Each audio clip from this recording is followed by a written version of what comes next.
Subscribe करें मेरे YouTube channel S K Sindhi music. भली कर जुदाई हुदे यार हयाती वो असांजी सदाई इहाई दुआ असांजी हमेशा इहाई दुआ थी खुश हुजे हमेशा वो साहजा साथी असांजी सदाई इहाई दुआ थी असांजी सदाई इहाई दुआ थी।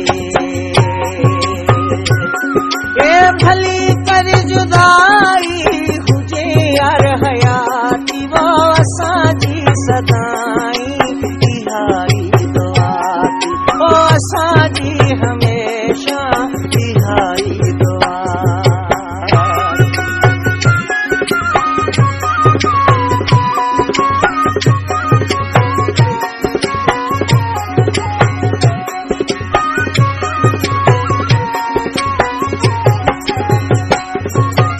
असां त जियूं पिया अव्हां जे सहारे वो अव्हां ई असांखे छॾियो वा विसारे।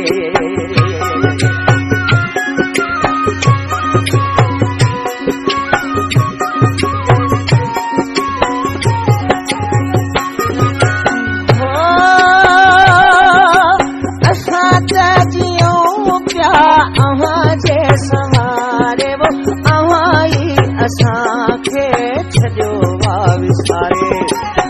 काव्य सफ़ा थी वो असांजी हमेशा इहाई दुआ थी असांजी सदाई इहाई दुआ थी।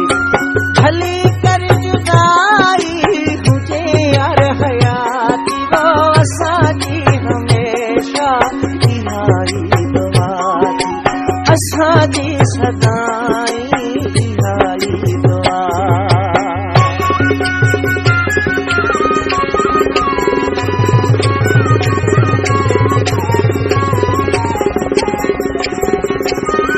बिस्मिल्लाह कहें।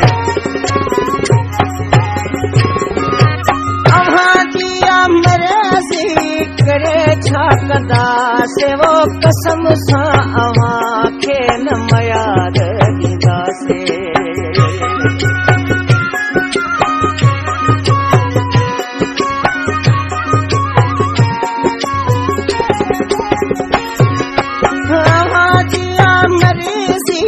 करे छा कंदासीं वो कसम सां अव्हां खे न मयाद ॾींदासीं।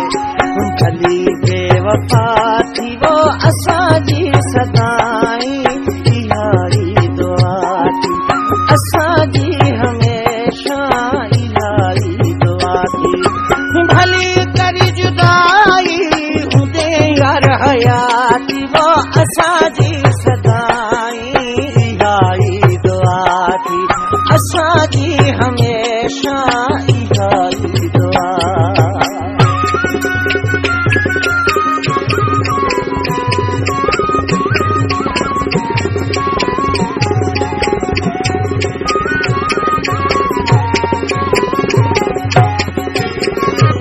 असांजो छा है रुली जे वयासी वो लाल बख्श में कल भागन के चौदासीं।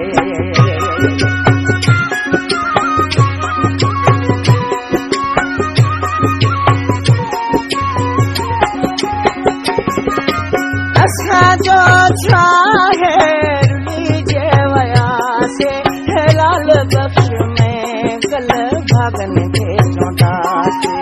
विछोड़ा विधा थी वो असांजी सदाई इहाई दुआ थी वो असांजी हमेशा इहाई दुआ थी। भली कर जुदाई हुजे यार हयाती वो असांजी इहाई सदाई दुआ थी खुश हुजे हमेशा वो साहजा साथी वो असांजी हमेशा इहाई दुआ वो असांजी सदाई